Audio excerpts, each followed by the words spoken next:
राधे राधे। जय श्री कृष्णा। आप सभी को मेरे इस यूट्यूब चैनल पर हार्दिक स्वागत है, अभिनंदन है। दोस्तों, एलटी मेंस एग्ज़ाम के लिए जो यूनिट 4 है उसमें शिक्षण विधियां और शिक्षण विधियों का वर्गीकरण एक टॉपिक है। इस टॉपिक पर मैं आज आपको बता रही हूँ शिक्षण विधियां। सबसे पहले समझो कि शिक्षण विधियां है क्या। प्रसार शिक्षण विधियां, एक्सटेंशन टीचिंग मेथड्स। अगर एग्जाम में ये आए कि प्रसार शिक्षण विधियां क्या हैं तो आप कैसे डिफाइन करोगे? 3 चीज़ है इसमें। पहला है प्रसार, दूसरा है शिक्षण विधियां। तो प्रसार को पहले आप डिफाइन करेंगे 2 शब्दों में, ज़्यादा नहीं, 2 लाइन में, ज़्यादा नहीं। फिर हम शिक्षण विधियों के बारे में बताएंगे। प्रसार के बारे में मैंने आपको पहले भी क्लास ले चुकी हूँ तो उस पर मैं चर्चा नहीं करूँगी। आज मैं शिक्षण विधि के बारे में चर्चा करूँगी। शिक्षण विधि क्या है? प्रसार कार्यकर्ता शिक्षार्थी को किन विधियों से वो टीचिंग करेगा, किस विधियों से उनको सिखाएगा। तो जिन विधियों का उपयोग वो सिखाने में करेगा वही विधि प्रसार शिक्षण विधि कहलाती है। मतलब प्रसार कार्यकर्ता और शिक्षार्थी के बीच में कम्युनिकेशन कैसे हो, किस तरह से संवाद हो ताकि उसका इफेक्टिव रिजल्ट आए, परिणाम प्रभावशाली हो, उसी को हम कहते हैं शिक्षण विधि। अब ये डिपेंड करता है कि अगर शिक्षार्थी आपका अनपढ़ है, उसको अगर आप ये लिफलेट, पम्फलेट या लिखित सामग्री, छपित सामग्री अगर हम देंगे तो क्या पढ़ेंगे? काला अक्षर भैंस बराबर नहीं कहा जाता है, काला अक्षर भैंस बराबर। उनके लिए तो काम का नहीं है।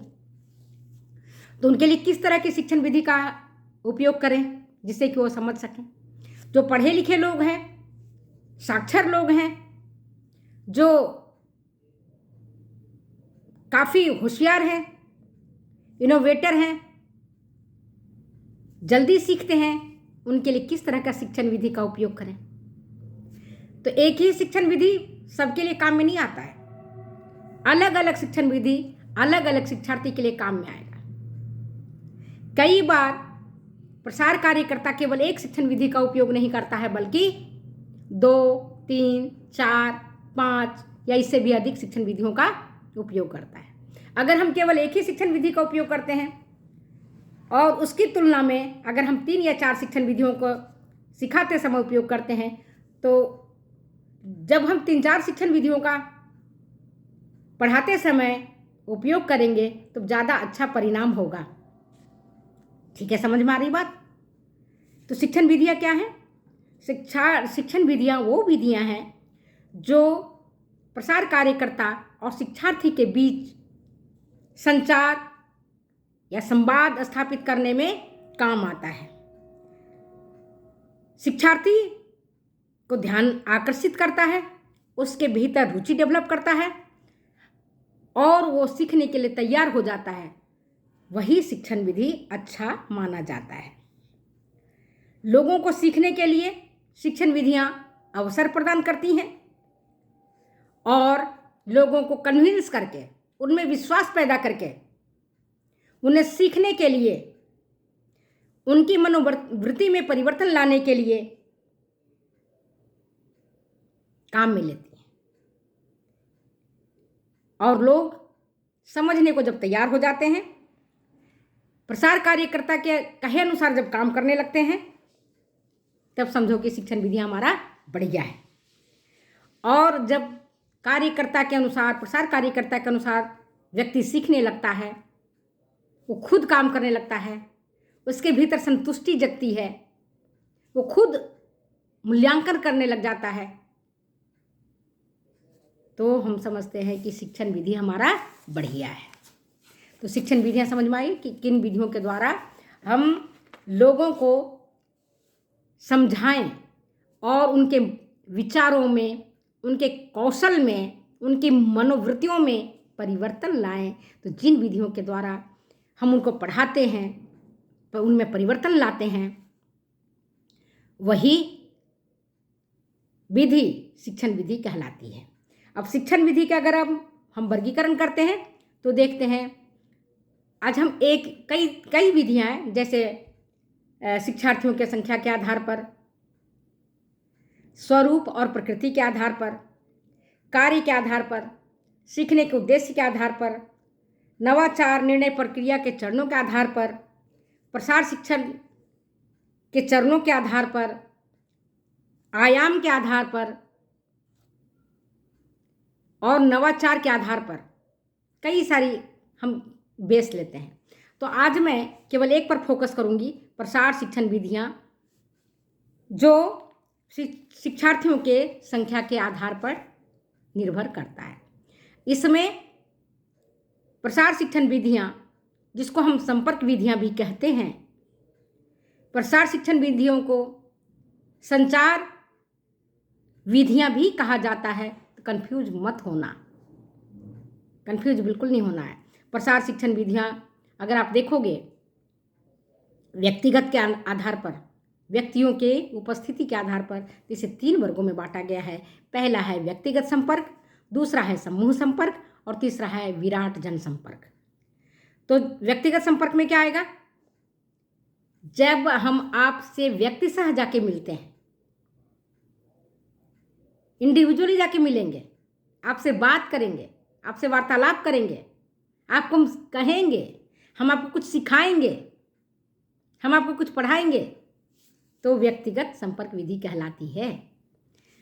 इसके लिए प्रसार कार्यकर्ता शिक्षार्थी के घर पर जाता है, खेत पर जाकर उनको बताता है, गौशाला में जाके बताता है, टेलीफोन पर वार्ता करता है, कार्यालय जाके बताता है, व्यक्तिगत पत्र लिख करके बताता है।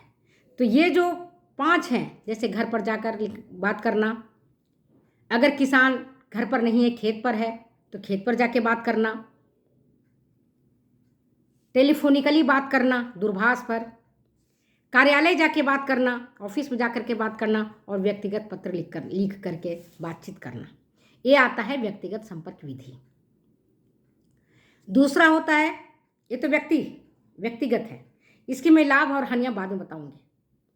दूसरा है समूह संपर्क विधि। समूह संपर्क विधि, जिसको हम ग्रुप कॉन्टैक्ट मेथड्स कहते हैं, इसमें क्या आता है? ग्रुप, जब एक आदमी एक आदमी से बात नहीं कर रहा है, जब व्यक्तियों की संख्या 2 से अधिक हो, 30, 40, 50 भी हो सकता है समूह में, तो उसको समूह संपर्क विधि कहते हैं। जिसमें पहला प्रदर्शन, डिमॉन्स्ट्रेशन। अब प्रदर्शन भी 2 तरह का है, एक होता है मेथड डिमॉन्स्ट्रेशन और दूसरा होता है परिणाम प्रदर्शन। मेथड विधि और परिणाम रिजल्ट, ये समूह संपर्क विधि है। खेत पर जाके भ्रमण करना,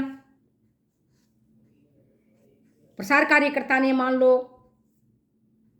चना की फसल की बुआई किया है, चना के फसल का बम्पर पैदावार हुआ है, तो गांव के लोगों को एक बस में बिठा करके और अपना जो उसने तैयार किया है खेत, उस खेत पर जाकर के उनको सिखाता है, दिखाता है, तो वो कहलाता है खेतों पर भ्रमण, फील्ड डेज। टूर ले जाता है कहीं, मान लो कि किसी ने बागवानी की है, केला की, आम की, नई वैरायटी के आम आ रहे हैं, नई वैरायटी के अंगूर आ रहे हैं, उसको दिखाना है पूरा बाग बगीचा, तो भ्रमण करवाता है कि आप भी अपने खेत में इस तरह का बगीचा लगा सकते हैं, शीशम का पेड़ लगा सकते हैं, सागवान का पेड़ लगा सकते हैं, इससे आपको फायदा होगा। और कई तरह की वार्ता सभाएं, जैसे discussion meetings, group discussion, panel वार्ता, फोरम, ग्रुप इंटरव्यू, सम्मेलन, कार्यशाला, प्रशिक्षण इत्यादि। ट्रेनिंग किस में आएगा? ग्रुप मेथड में आएगा, ग्रुप टीचिंग मेथड में आएगा। सब तरह का प्रशिक्षण, वर्कशॉप, कॉन्फ्रेंसेज, ग्रुप इंटरव्यू, ये सारे समूह संपर्क विधियां हैं। अब हम विराट जनसंपर्क विधि के बारे में देखते हैं। विराट मतलब खूब सारे लोग एक साथ हैं, असंख्य हैं, देश विदेश में फैले हुए हैं, गांव गांव में फैले हुए हैं, उन सबको हमें बताना है। तो इंडिविजुअली हम कितने लोगों से बात करेंगे? पूरे दिन अगर टेलीफोन में लगे रहेंगे तो कितने घंटे बात कर पाएंगे? कितने लोगों से संपर्क हो पाएगा? 100, 50, 200, 500 से ज़्यादा तो नहीं हो पाएगा। ज़्यादा से ज़्यादा मैं बता रही हूँ। तो अगर किसी से हमको खेत में मिलना है, घर में मिलना है, तो कितनी बार जाके हम मिलेंगे? ज़्यादा संभव नहीं है। तो विराट जनसंपर्क विधि में क्या होता है, जब एट ए टाइम बहुत लोगों के साथ हमको संपर्क करना होता है, तो विराट जनसंपर्क विधि को हम काम में लेते हैं। ठीक है, समझ आई बात को? इसमें छपित और मुद्रित सामग्री है, अखबार है, पत्रिकाएं हैं, किताब है।